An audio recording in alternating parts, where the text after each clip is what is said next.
everybody is missing something in life. I felt prisoner to my own success. Change is hard. Change is hard. I get it. Change or die. I'm gonna change things. So what the hell can we change? If we can see things differently, we can have some different results. Only on Now Media Television Networks. Welcome to Be the Giraffe. I'm your host and guide, Chris Jarvis. If you are looking for ways to stand out and reach higher in business, with money, and in life, then you're in the right place. On Be the Giraffe, we meet the innovators who dared to be different, stick their necks out. We learn how they broke free from the herd and used their long necks to find better paths. Today we have an exciting show. My repeat guest is Gabrielle Bosché. Gab is one of the most booked millennial speakers in the world. She's been called the next generation of motivators by Tom Ziglar and is a popular two-time TEDx presenter, a best-selling author and co-CEO of The Purpose Company. Her work has been endorsed by the likes of Brian Tracy, Lewis Howes, and co-founder of Chicken Soup for the Soul, Mark Victor Hansen.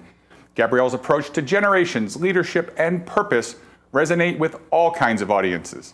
Check this out. She's worked with the U.S. Navy and U.S. Air Force and also been featured on NPR, Glamour Magazine, and in the LA Times. I don't know anybody who can say all that. Get ready to elevate your perspective and realign your life with purpose and impact. Gab Bosché, welcome back to Be the Giraffe. Thanks so much for having me on the show again. It's great to have you here. So you were great last week, and you talked about your life, overcoming adversity, how you took your challenges and turned them into opportunities to inspire and help other people. You talked about how you were able to go through business by solving problems for other people, how you could help people. You had this great realization of young people want to be seen, but they're afraid of being known, and how vulnerable that is. And then you created a tool, the Purpose Factor Assessment, to help people do just that they could actually know themselves so they could put that out there. And we agreed, you kindly agreed at the end of the last show to come back to talk about how we can use the purpose factor in business to help elevate businesses. But before we get into the whole business applications for all the business owners watching this, can you give the audience a little background on the purpose factor, how you created it, and what it does, so they actually have some idea what this tool is before you teach them how it's going to completely change their lives? Yeah, well, thanks again for having me back on the show. You're awesome at asking questions, so I'm really enjoying the conversation. So we created the Purpose Factor Assessment working with major companies and brands, trying to solve the problem of how do we reach the next generation. So I had been on over 8 different naval bases. We'd been working with the U.S. Air Force. We'd been working with major companies like Microsoft and Comerica and Expedia, and they were bringing us in saying, how do we reach the next generation? And it wasn't just more walking desks and ping pong tables at work. They realized that the next generation wanted something different. So I had kind of carved out this niche of being the millennial expert who was a millennial doing these larger projects. But every single time I worked with a company or got off of a stage, I always had someone come up to me who was a non-millennial saying, I want that too. I'd say, well, what do you want? They're like, the purpose thing. You talk about how the next generation wants purpose. I want that too. And it was the 40-year-olds, 50-year-olds, 70-year-olds saying, I want to find my purpose. And so that moment happened where enough people started to say, how do I find my purpose at work? That we realized that we had a duty to discover something that we could then hopefully share with the world. And I remember the moment where it happened. It was in a conference room in Boise, Idaho. That's not exactly where I thought my life was going to change, with the fluorescent lighting and meeting with this executive team. But my life changed because in that moment, we came in to be brought in to work on generational leadership theory, the work that we've been doing for over a decade. And when we were in that room, I do a lot of work with my husband, Brian. So I am not the kind of person that's like, I'm not hungry, I don't need to eat all day. Like, mama needed a snack. So it was like 3 hours in, I was like halfway through the segment, I'll probably I need a protein bar or something. So I was like, I need to get a snack, Brian, can you take over from here? And he kept saying, I think we need to talk about purpose. And I kept saying, I don't feel good coming into these major companies saying, oh, you want to engage your next generation at work, help them find their purpose, and then leave. That felt trite, it felt fluffy, it didn't feel like an ROI. And so, long story short, he was wrong, I was right. I left the room and he started talking about purpose. And he asked the room, these executive level leaders at this Fortune 50 company, that the one question that changed everything, which is, what moment most shaped your perspective? And there was a young man in the room who said, I'll go first, who's newer to the executive team. And this was a team who knew each other, liked each other, worked well together. And he shared about how he walked in on his roommate attempting to take his own life in college. And at the time, he was a bagger at this grocery chain, and he helped his friend get a job and get back on his feet. And this young man said, with tears in his eyes, he said, I never noticed till right now that I got into this business because I realized maybe, and he was in HR, he said, maybe I can give someone a job that could save their life. All bets were off. That's when we went from talking about generations and what makes us different to talking about purpose and what makes us the same. And that shift for us happened so quickly that we realized that not only should we be talking about purpose, we had to give someone a tool. Because telling someone you should find your purpose is kind of like saying there's more fish in the sea after a breakup. It feels good to say, but it's kind of hard to hear. And so we realized if you're going to tell someone to find something, you better show them how to find it. And so it took us about a decade to develop the purpose factor assessment, where working with major companies, brands, observational research, developing the system and this tool, which we've talked to over 100,000 people at this point about how to find your purpose so that way you can experience fulfillment on demand. Such an interesting story, and the piece for the audience is you found your path. Like, you found this spectacular yellow brick road that you and Brian have taken and helped 100,000 people. And you did it because you took a chance and did something that you hadn't done before. You opened up a conversation that you hadn't done before, that you also felt had a high risk of being rejected, or having the team that hired you say, why are you doing this? Because you just decided to do it. But you had the canned speech, you got paid, you knew what worked, and you still took a chance and did something completely different.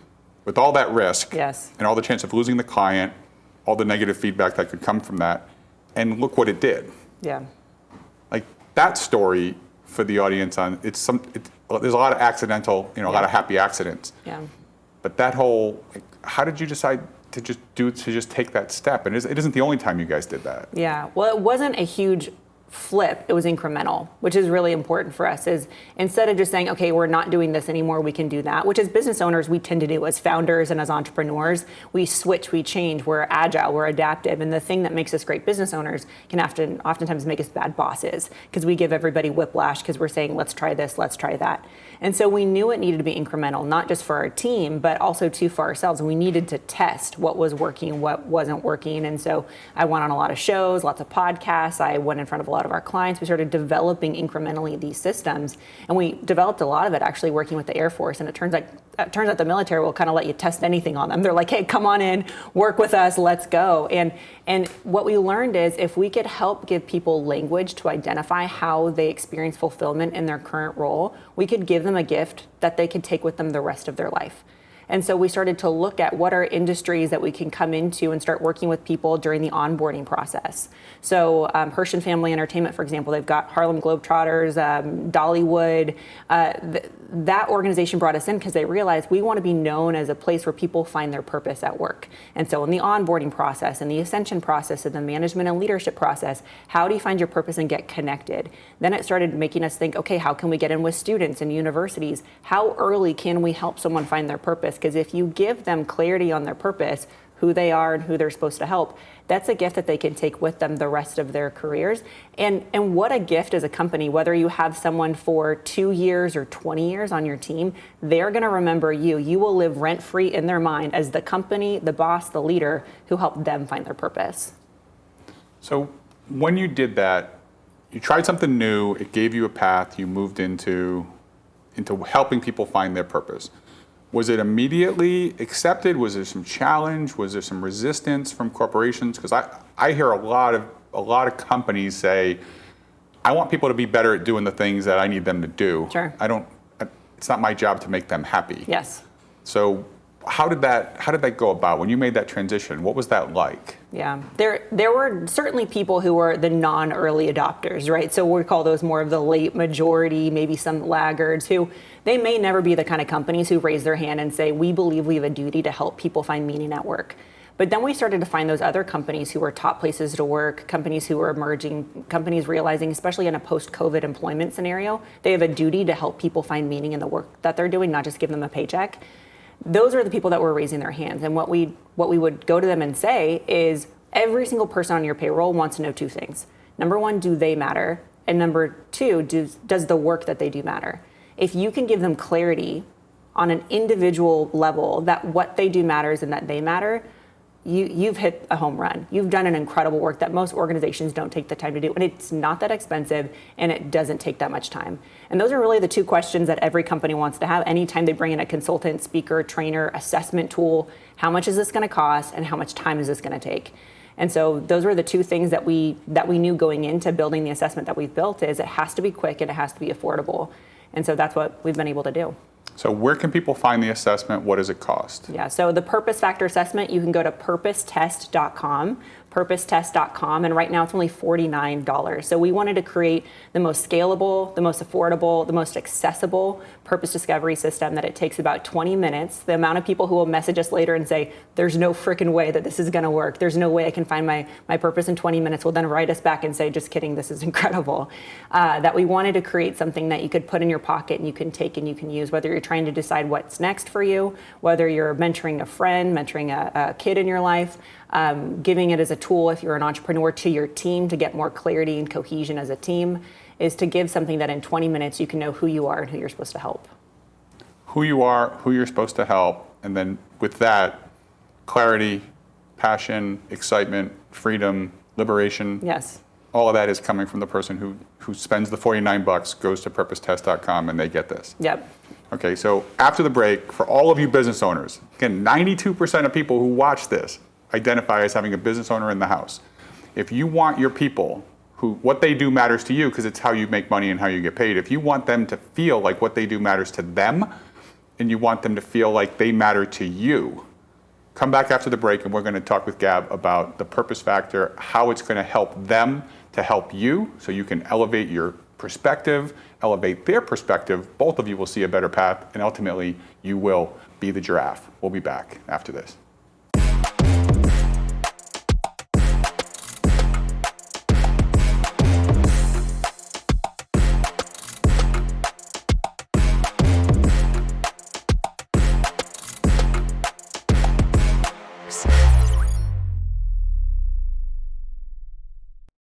We just got off set with Gab Bosché here on Be the Giraffe. We are so excited to teach you how to elevate your business and your life with purpose. That's right. She's going to teach you all about it. You cannot miss it.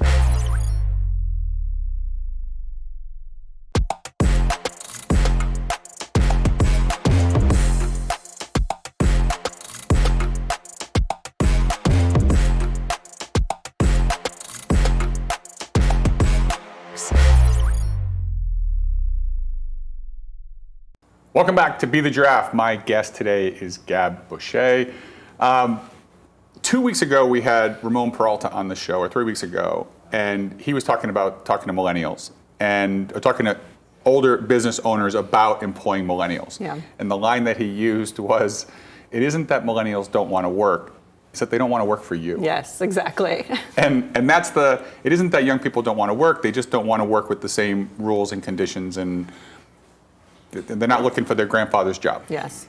And so you've built the Purpose Factor assessment. And for businesses who want to connect, we know that the cost of employing new people, the cost of replacing somebody, the cost of training, yes, really expensive, right? Most big companies have stopped doing training because they didn't want to train people and then lose them to other companies. So it's really hard for people to find people, the time it takes to train them, it's costly. So keeping your people is the shortest path to success and efficiency.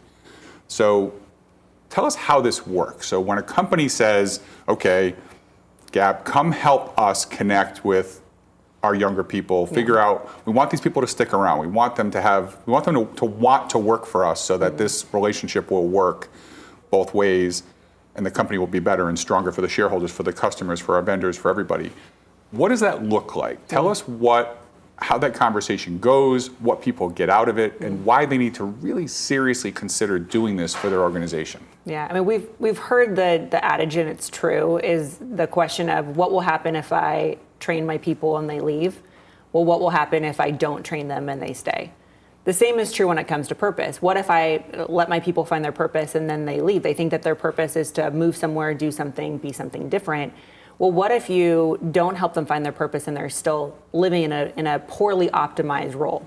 So what we found is there's 3 different times in a corporate life that you should find your purpose. Number 1, onboarding. As soon as you join a company, you need to know your individual purpose and the purpose of the organization and how do they support one another.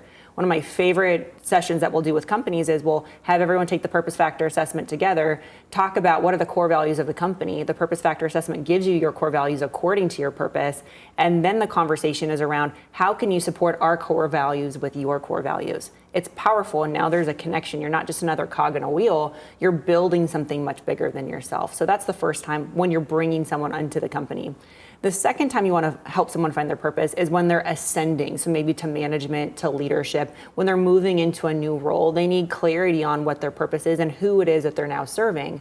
One of the cool things with the purpose factor assessment is it actually tells you how you're best led and how you best lead based off of your purpose. So understanding how to optimize your purpose as you serve the people you're called to serve, because as your value in the organization expands, so does your oversight, and so does the need for you to be able to continue investing in yourself. The third time you need to find your purpose is when the organization is making a shift. So a lot of times we hear about change management. And so in moments of high levels of change, whether it's economic, whether the CEO is left, whether there's an acquisition or a merger, people are wanting to have context. Again, who am I and does what I do matter? So giving people the gift of context to say, here's how I'm adding value to the organization, they now can have more confidence in the work that they're doing. They have more conviction in how it is that they're doing it. And they have more clarity about what their role is, hopefully long-term with the organization. So if you're looking at how and when do I bring in any assessment, but especially if you're wanting to help someone find clarity on their purpose and how they can live it out in your organization, those are the 3 key times that you want to look at it. And so for clarity, a company can have a purpose, the leader can have a purpose, and the people you hire can find their purpose. Yes. We're not talking about a legion of minions who all believe the same thing. Correct. People can have different purposes and still work together. Yes. So can you give some examples of what some purposes might be and how they might be different, but they might still serve each other? Yeah. Because I think that's part of, you're not just trying to lose all the diversity and all the diverse opinions. Yeah. If you all have the same purpose, I'd be a little concerned, because you want to have diversity, because it's not that we're doing something different, it's how we're doing it is different, which is important.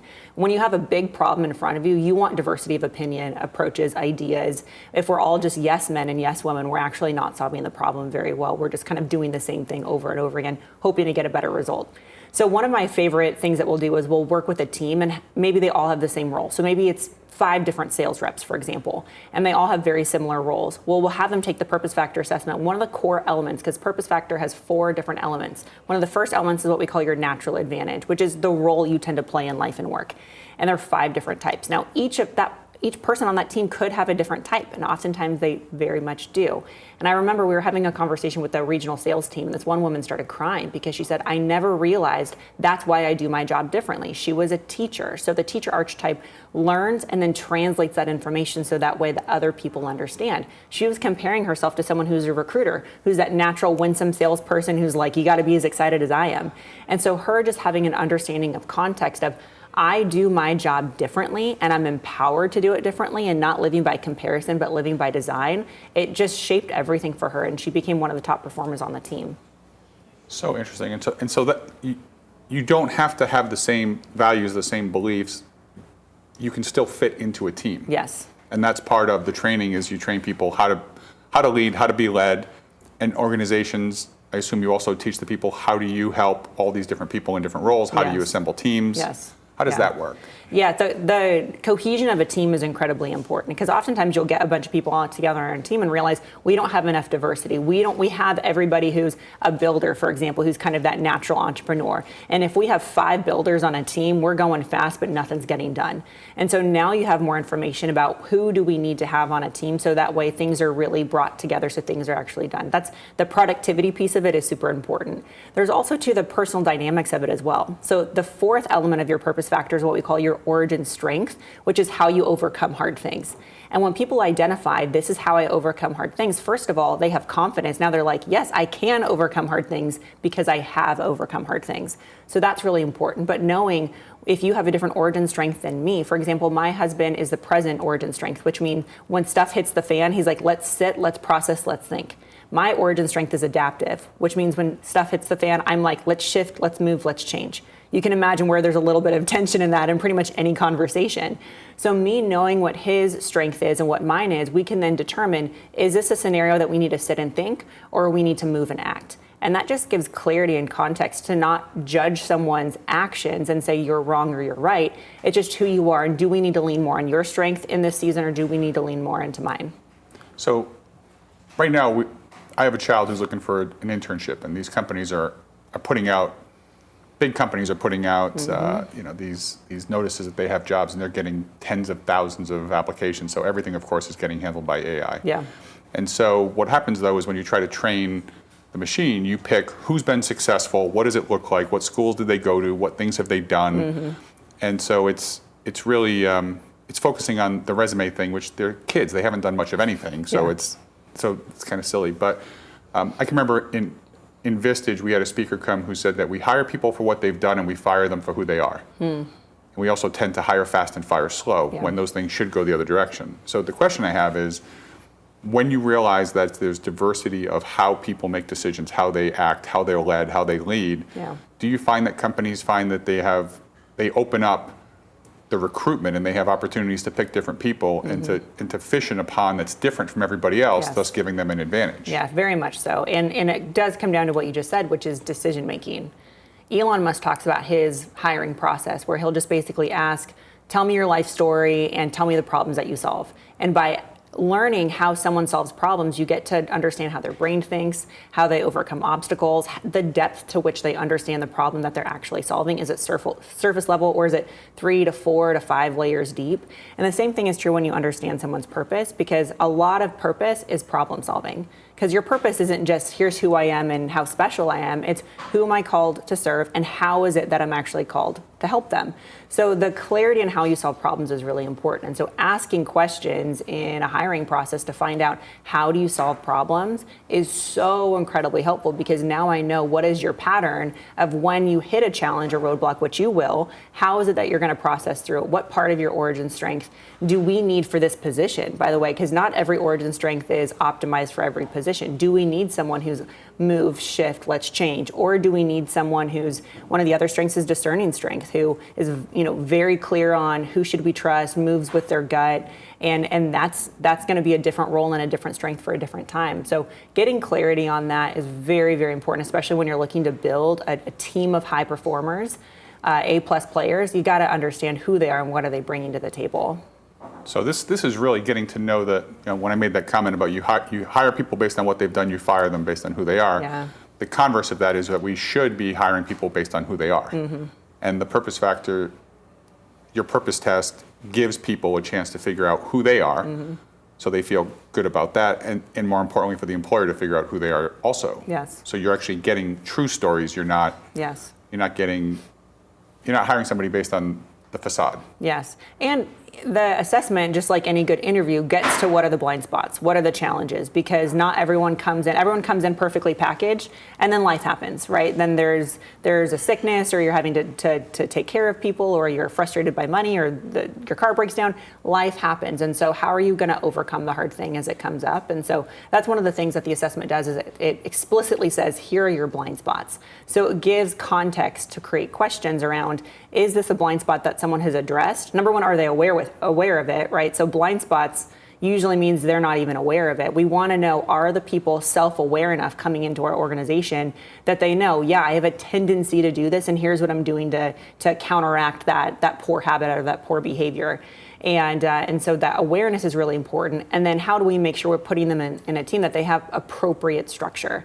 That's one of the things we're talking about millennials and the next generation. This next generation is coming in, millennials in Gen Z and Gen Alpha post-COVID, where there's not a lot of structure. People are working from home, they're working from bed.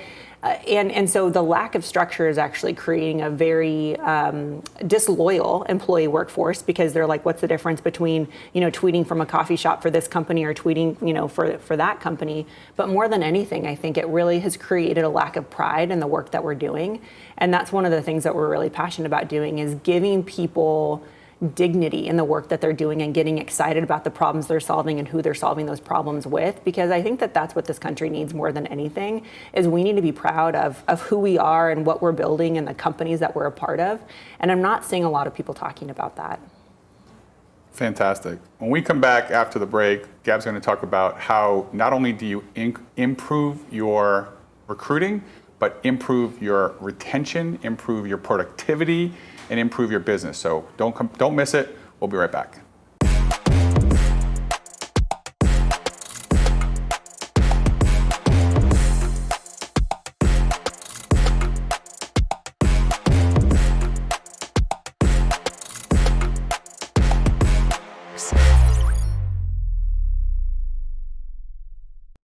We just got offset with Gab Bosché here on Be the Giraffe. We are so excited to teach you how to elevate your business and your life with purpose. That's right. She's going to teach you all about it. You cannot miss it.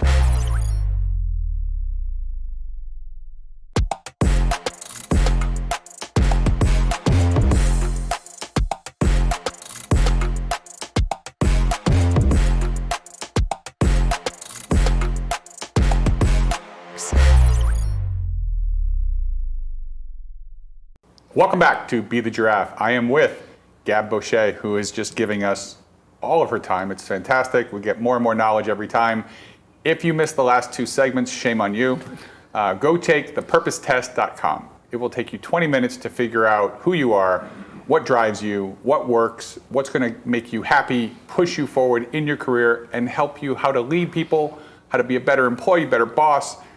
This is something you have to do for your people.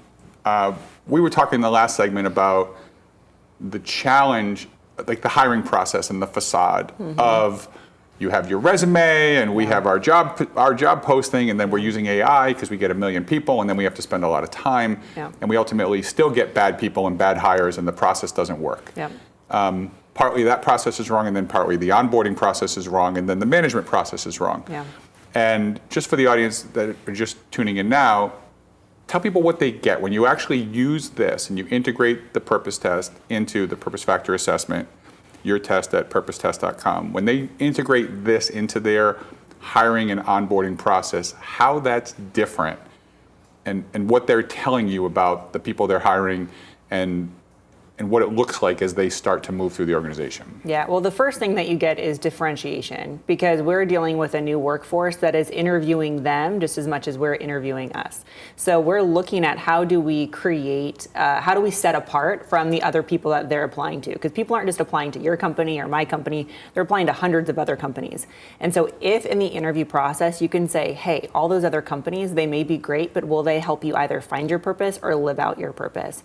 So companies and organizations that are using this for executive recruiting or just through the interviewing and onboarding process are able to set themselves apart because they're saying literally you can find your purpose while working here, which is a huge leverage, and especially what we call the purpose economy, this influx of companies who are wanting to set themselves apart from just being transactional and actually being transformational. So that's the first thing, is you actually get to set yourself apart by just showing that you care enough about the person through the process to help them find their purpose.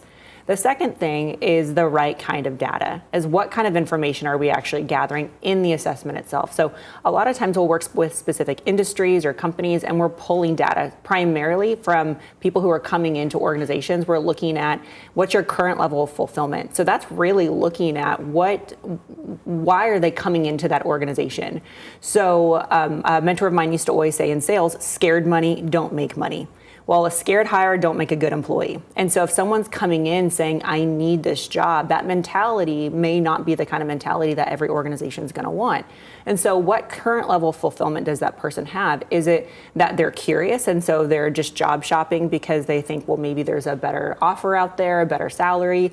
Is it that they want to be a part of something much bigger than themselves? What is the why behind their transition? And so that actually gets some data around that.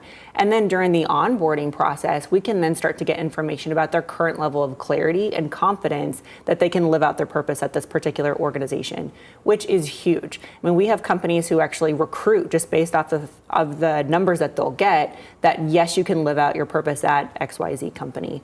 And that's what I really love doing, is helping the companies be the heroes.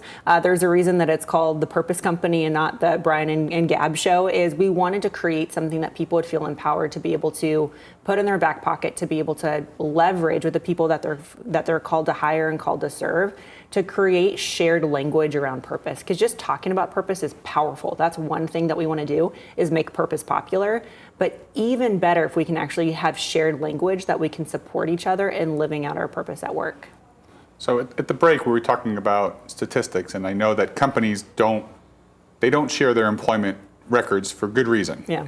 So I think a way around that is for companies, you've worked with some companies who have a lot of data and they've hired you multiple times. Yeah. So are you free to talk about some of the companies you've worked with, some of the big names that we can infer from the fact that they've hired you, that they have data and what you do works? Yeah. Well, a couple of the companies that have been really fun to work with, I mean, we love all of our clients, but some of them that's really kind of interesting is Google and Keller Williams. So Google has brought us in a few different times. Now, Google really kind of was leading the charge on this years ago when they created Project Aristotle, where they were looking at what are the elements that make a highly optimized team. And there were things like having a friend at work, trust and dependability amongst team members, and having clarity of purpose. And so they've already been in this space and they've been studying this for quite some time. So when they found out about us and what we're doing, we started this kind of relationship with them where we can come in, work with leaders at different levels of the organizations to kind of stress test what's the current level and what's the current clarity of purpose within that organization at a given time. And then being able to come back and measure what is the growth of purpose, clarity, and fulfillment. Keller Williams has also too been really interesting, where they said, I wonder if there's a connection between purpose discovery and clarity and their performance as a real estate agent. And so what we've actually found is, and really no surprise, that those agents that had the highest level of clarity of their purpose had the highest retention level, not just for themselves and their team, but, and this is really cool, the highest level of productivity, individual productivity. Because when you're clear, you're confident. And so when you have clarity of who you are and who you're serving, you have that kind of confidence level. So for us, we talk about conviction. So conviction is the unreasonable certainty that what you're doing is right and worth it. And so if you give a team conviction, they're unstoppable. We already know that from the sports space to relationships, religions. Conviction really wins the day. Whoever has more conviction in a relationship is actually leading that relationship. And so what could it look like to give individuals at every level of an organization that level of conviction that what they're doing is right, as in rightly aligned with their purpose and the right thing to do, and worth it, as in worthy of a sacrifice. You always have to sacrifice to become successful. That's a gift that we're really excited to give organizations that work with us. So Google obviously has more data than anybody. At least it seems that way. And Keller Williams. You and I specifically. They know everything. On us and perhaps everybody who's watching right now. So they have data. So if they're bringing you in, this obviously works and the company's very successful. Yeah. And then Keller Williams, you're talking about real estate, where people talk about listing price, days on the market, closing rate, also very data-driven leader in the real estate industry. So both of these people are using it in very different situations, right? Yes. One's technology, a lot of young people working there, and then the other is sales, and it tends to be a little older sales people at that stage. Sure. So it's very different, right? Very, very different. One is very face-to-face, the other is obviously not that. So interesting. Have you seen certain industries that use this more than others, or have been surprised by some that have had such great results in going this way that maybe when you went into it you just didn't expect it to be that successful? Yeah, I mean, you name an industry and I'm shocked by it. I mean, universities, it makes sense that they're wanting to help people find their purpose as they're enrolling students, et cetera. But I mean, we're working a lot now with the veteran community and helping them get clarity as they're transitioning into a new season of whether it's employment or entrepreneurship. So we've got some new projects we're really excited about working on in the veteran community, which is really cool. But I think that's what's been really surprising is just how kind of agnostic it's been when it comes to the organizations that are kind of picking up on it and getting excited about it. That, Dollywood that has, ride operators who are, loading people into, a tilt-a-whirl who are now getting clarity on their purpose. And then we've got, executives at major Fortune 50 companies finding purpose. So that's what we think is really cool and is giving people that gift of knowing that they matter and what they do matters. They now have context. And when they come home from work, it's not just, Sunday scaries and oh no, it's Monday again. Is now they have pride in what they're doing because they know why they're doing it. It's amazing. It's the so people are finding the purpose. You're aligning the purpose. It's changing the way people are managing their businesses. How long does this normally take? So for a company with I'm sure with different size teams and organizations, Yeah. it's different. But what does it look like? Like, how much time does it actually take for an organization? Can this be done in a keynote? Is it done in a one day? Is it done as a part of a corporate retreat? Where does this work best? Yeah, no, it's a great question. I mean, the reason that we got into this is I was a road warrior. I was doing keynote after keynote after keynote, and I absolutely love coming in, delivering great content in keynote. I call my keynotes consulting standing up. So I don't want you just to be entertained. I'm going to give you real information that you can take action on. But what I realized is I was being brought in by the same organizations over and over again, and I was like, well, you didn't fix it from last time. And I realized we needed to give them a gift and a tool set. And so what we found is between someone taking the assessment and then kind of having conversations, because everything comes down to habit change. If you're not changing your habits, you're just learning more but not changing more. And so what does that actually look like? So what we found is about 90 days. So if you take the assessment and then you can start to have conversations, we've got discussion guides that we have leaders take their team through. We have ongoing training we have people do, sometimes up to 6 different kind of micro trainings that we'll do. We're releasing an AI coaching bot that will actually kind of create some incremental change by keeping you accountable to your purpose, which we're excited about. So that's really what we're looking for, is what can happen in 90 days. 90 days is kind of that magic number we've seen in organizations and in individuals, is you can commit to anything for 90 days. You can change the way you eat, you can change the way you live, you can change the time you wake up in the morning. Give it 90 days and see what happens. And when's the best time for a company to introduce, if you work backwards, when's the best time for the company to introduce you to their people? When's the right time how much time do you need before corporate planning, before end of year? How do you find the timing to work best? Yeah, if they could have started yesterday, I definitely would have encouraged them to do that. And in all seriousness, it's just becoming so competitive. I mean, purpose is kind of this magic word right now that we're noticing. It's on billboards, it's in apps, it's in dating profiles, as people are really wanting to jump on the purpose train. And so if you can get in kind of in whatever that looks like, some organizations are saying, hey, we just want to help our people find their purpose, take the assessment, and we'll take it from there. That's great. And then there are some organizations who are saying, we want to change our entire culture to be one that's more purpose-driven and purpose-oriented. And that's obviously a much longer conversation. And so my job and my role is to meet people where they're at. Where's your current level of interest and investment and risk and all of that, so that way it can feel native to the culture. Because you've worked with consultants, I've worked with consultants, I've been a consultant, which when I was consulting in Washington, D.C., that's kind of like when you say you're a consultant, it just means you're out of a job. So I'm careful to even call myself a consultant. But what I actually found is people they need a tool that they can fit into their organization that feels native to their organization, which I think is really important, where it doesn't feel like this clamp on, it doesn't feel like this foreign object, it doesn't feel like a trend that the CEO saw something on a great show like this and said, that's it, we're doing it. It's something that actually just becomes a part of their culture, becomes a part of their narrative and their values. And we know that takes time, and we're not going anywhere. Well, you're going somewhere just for a minute to take a break, but when we come back, we're going to talk about some things you can do right now to test your organization, test yourself, and then we're going to get some action items that I think you're going to find really exciting. So after the break, Gab Bosché, welcome to Be the Giraffe.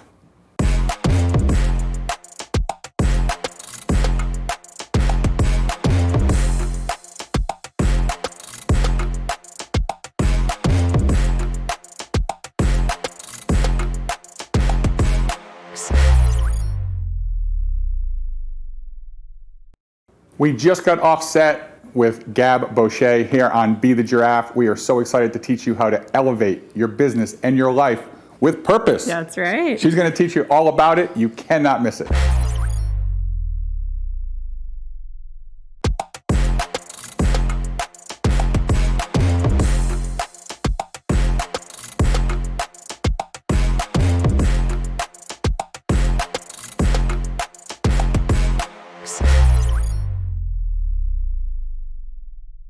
All right, welcome back. I'm here with Gab Bosché, and we are talking about purpose. And we spent the last couple segments talking about business and how understanding purpose helps you recruit the right people. It helps you retain people. It helps you connect with your employees, have management teams connecting with their people. It's a lot about productivity. You work with Google, you work with Keller Williams, you work with a lot of people who are very successful, and they're using your tools and your lessons and your philosophies to help them grow their business. Yeah. But we were talking at the break about purpose is not just a business thing. This goes way beyond way beyond the bottom line, the ROI, the return on investment. This is something that's far more universal. So who else can use this? Like, what other people have you found using it, and how can they use it? Because we have some people, there's a lot of business owners watching the show, but there's parents and teachers and friends. You know, there's all kinds of people in there who are interested, who care about other people and care about themselves. Who else can use this, and how should they use it? Yeah, it's a great question. So I'll give a couple of examples. So I love it when partner spouses take the assessment together and then they will swap assessment results. So you take the assessment, your partner takes the assessment, and then you share results, and then you highlight all the things that you think are very true about the other person. And it's a really cool conversation because it becomes an affirmation. Being in a relationship with someone is we always, whether it's a parent, a friend, or a spouse, we take for granted their brilliance. We take for granted what makes them truly unique. We take for granted their superpowers. And that's what's really fun is you start to see their eyes light up. We have a lot of marriage counselors and marriage coaches even who run retreats who the first thing that they'll do is they'll have them take the purpose factor assessment to then say, let's talk about how to build your marriage around purpose. Because most relationships at the end of the day end up coming down to logistics. And the conversation around the dinner table is who's picking up who and who's doing what and what are we doing with our money. Important conversations, but what does it look like when you change the conversation to be talking about what's your purpose? How can I support you in that purpose? I recently had a conversation with an individual who they had just lost a child, a 4-year-old child. And the conversation went from how do we bring this into their organization to, he said, my wife is a stay-at-home mom and we just lost our third born. And now what does her purpose look like in this new season is her identity is shifted. And so we just gave her the assessment and had her walk through and had them do that swap where they can now talk about in this season, who are they serving with their purpose? It's really beautiful. We see a lot of therapists starting to take the purpose factor assessment into their clinician environments where they're now able to say, hey, this person's trying to figure out what's next because therapists aren't coaches and coaches aren't therapists. And so many therapists are leaning into some of the coaching of the directional element that I think a lot of people are wanting from their therapists and their mentors, saying, now what do I do with it? What does this mean for my decision making? How do I move forward, not just look back? So we see a lot of therapists using it. And certainly we see a lot of parents using it with their kids. And we see a lot of professors and teachers using it with the people that are in the room, where we can now have a conversation. And again, data makes decision making easier, but it makes discussions easier as well. Is if you can look at a page and say, this is how I feel, rather than this is how I feel, it really creates a lot more levity, I think, in the conversation when you're talking to people. And so we're on a mission. We want to change the conversation around the dinner table and around the conference table to not be so focused on logistics and who did what, but to talk about who are we, what most fulfills us, and how do we support each other in the thing that we feel called to do.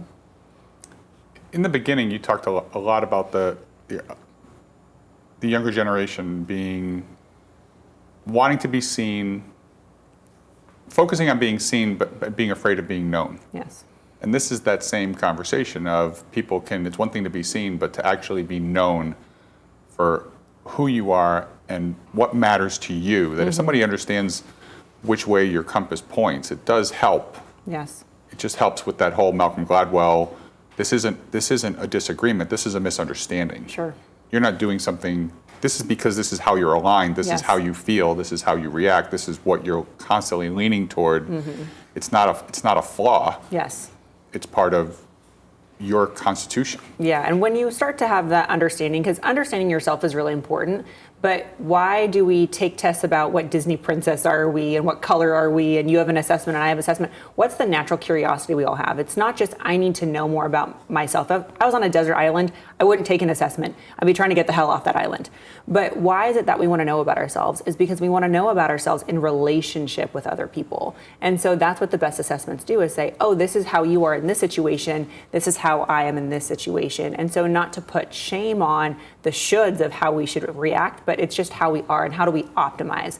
And so I think it takes a lot of the pressure off of conversations. And I've seen a lot of parents say, wow, now I actually know how to empower and encourage my son or my daughter, because there's this ancient principle of train up a child in the way he or she should go. Every child is distinct and different. And so if you can find that individual and empower them on purpose to say, this is what's going to be most fulfilling for you, especially in this next season when you're deciding where to study, if to study, where to move, if to move. If you now have information to say, how do I train you up, encourage you up as an individual, different and distinct than your siblings, now I'm able to individualize my parenting, which I think is a new wave and a new way of parenting. It's funny you say that, because when I'm working with organizations, I'll often ask them, if you're a business owner, you feel free to do this, but I'll ask people to close their eyes and think about a time that one of their kids, think about a time that you were a great parent and one of your kids needed something. And it could have been a kick in the butt, it could have been a shoulder to cry on, it could have been an ear, it could have been some guidance, it could have been space. Yeah. And now imagine the next kid in the birth order had the same problem and you handled it the same way. Yeah. How would that work? Yes, exactly. And usually it's I'll hear a groan from the audience, or a laughter, or an expletive, something will come out. Yeah. And they'll ask why, and they say, well, because the kids are completely different Yes. people. And even though they're born in the same house with the same DNA, they're still very different people. Yet we get to the business situation and we have one employee handbook, we have one company website, we have one sales contract. We treat everybody, we just assume when you get into work that it's the same. And it's funny how in your own home you can understand something, but as soon as you leave, it becomes different. It becomes so different. It's the context is off, and so we're off. But I'm curious for you, working with so many high net worth individuals, and there's tension when it comes to purpose within communities and groups and families, especially when you're talking about the generational wealth handoff that many families are walking through. What's that tension been like for you, and kind of, trying to play interference probably a lot of times between family members, talking about not just what is the purpose of our wealth, but what is the individual purpose of the people at the table, talking about what to do with what we've amassed? Interesting. So Gab has just taken over the Be the Giraffe show, and she'll be hosting for the rest of the day and maybe the rest of the season. Good question. It's when you're dealing with high net worth people in a room, you have a lot of dynamics. You have a lot of different advisors who have different upbringings, different goals, different perspectives, because they might specialize in tax, insurance, investments, real estate, family counseling, whatever it might be. And then you have the parents have a different view of their money. And then you have the kids. And so I think I try to explain it like poker. There's some people who understand the odds of the cards and they play the math. Yeah. And then you have people who play the table and they read the table. And you have to be really good technically to work at the highest level, but it's more important to read the table. And how do you get people to all see that a path is actually good for all of them, despite the fact that they're all different? So it's very, very complicated in that it's understanding quickly what do people want, what are their values. One of the interesting things that I found with a family in Pennsylvania was I gave them an assessment, and the two daughters felt like they were very different, but when they took the assessment, they found that they were actually oriented the same. Their values were very similar. And so at that moment, one of my fondest memories sitting at this table in Allentown, Pennsylvania, was the moment when these two girls who dressed completely differently, acted very differently, one was very princessy, one was more athletic, they had completely different jobs and careers, and when they both realized, oh my goodness, we're the same, that even though appearances were different, their values were the same. I watched the mom light up, who otherwise was not particularly interested in this financial conversation, but when she found that her daughters were really similar, and she watched them see it in each other, it was really magical. And so some of this, again, it's getting to not the surface stuff, but how do you get to the depth of what's important? We do a lot of work with families on what's the family mission statement, and what are you doing, and how did you get this money, and what matters to you? Because it's not just, oh, dad has a lot of money and he's a tight ass, he doesn't spend it. It's, well, what's the upbringing, and how did the person, what are their feelings about money, and how does it work? That when you share those things, there at least becomes an appreciation. And so it's very similar that if you can just help people understand your perspective and where it came from, it requires you to be a little vulnerable. And that's a big part, is getting these people interested in, what does this look like? I just did it with a family 2 days ago. I said, because they're thinking about their money and they worked very hard and they don't know what the economy's going to do. And the question I asked was, if you won the lottery, what would you do? Which completely lifted any of the guilt of spending it, or any of the, and then it was, they were like, well, they gave a list of things which were all things they could easily do. And so there was a little bit of freedom with that. So I was essentially using the purpose factor without using the purpose factor. But it was well, good. now you have it as a tool. Now I have it as a tool, and I'm grateful. What closing in the last minute, what are some things people can do right now, just either, not just to take it, well, tell people where they can take it, and tell them what questions they should ask themselves if they're not sure that this is a fantastic investment in themselves, and in their teams, and in their spouse, and in their relationship, and with the people they're close to. Tell them where they can get it, and what they really need to think about. Yeah, so they can go to purposetest.com. You can go take it, purposetest.com, get the full purpose factor assessment. It takes about 20 minutes to take the assessment, and then you'll get an opportunity to download that assessment on the other side of it. But the big question is, if you're curious if this is for you or this is for now, is to wonder, do you have clarity on what's next for you? Do you have that certainty that you know exactly what to do, who to help, and how you're uniquely called to help them? Or what do you want affirmation on the next decision that you have in front of you, is to make sure and really double click on it, make sure that's exactly what it is that you're supposed to be doing. So it's almost like an insurance policy for people who are making moves, and it's a compass for people who are trying to decide what's next. That's great. So purposetest.com. I am certain, I have great unreasonable certainty, as you would say, that unreasonable certainty that Gab Bosché has been fantastic. She is the first person to show up twice on Be the Giraffe, and I have a feeling it will not be the last. Gab, it's been great having you on the show. Purposetest.com, if you want to elevate your perspective to see your better path, not just a better path, but your better path for you, for your family, for your business, for your friends, and for your life. I am Chris Jarvis. Again, thanks to Gab Bosché. We will see you next week on Be the Giraffe.